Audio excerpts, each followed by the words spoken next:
बिस्मिल्लाहिर्रहमानिर्रहीम। अस्सलाम वालेकुम वरहमतुल्लाहि वबरकातुहू। सूरह बाक़रा की आखिरी दो आयात और उनकी फ़जीलत जो आक़ाए दो जहान सल्लल्लाहु अलैहि वालैहि वसल्लम ने बयान फरमाई है और इनको अल्लाह ताला ने बहुत शान अता की है।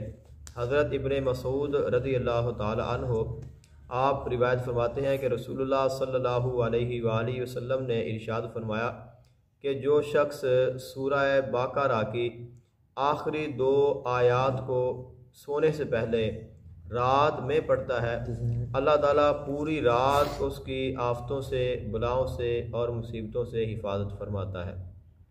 और आक़ाए दो जहान सल्लल्लाहु अलैहि वसल्लम का एक और फरमाने ज़ीशान है।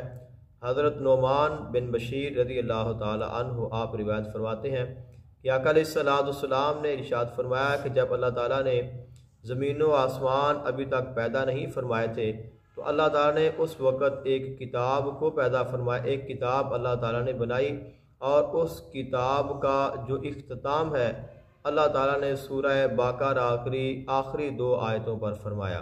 और सैयदना अली अल मुर्तज़ा शेर खुदा करमुल्लाह वजहुल करीम आप इरशाद फरमाते हैं कि अक्लमंद शख्स वो है कि जो रात सोने से पहले सूरह बाक़रा की आखिरी दो आयात को पढ़ कर सोता है। तो कुरान मजीद फुरकान हमीद की दो ये जो आखिरी आयात हैं सूरह बाक़रा की, आका अलैहिस्सलाम का फरमाने ज़ीशान है कि जो शख्स 3 दिन तक अपने घर में रात को सूरह बाक़रा की आखिरी दो आयतों को पढ़ता रहेगा उस घर में शैतान कभी दाखिल नहीं होगा। और अगर उस घर में शैतान होगा या शैतानी असरात होंगे तो इस आयत की बरकत से वो भी ख़त्म हो जाएंगे। सूरह बाक़रा पूरी की तिलावत के मुतल्लिक़ भी आका अलैहिस्सलाम का फरमाने ज़ीशान है।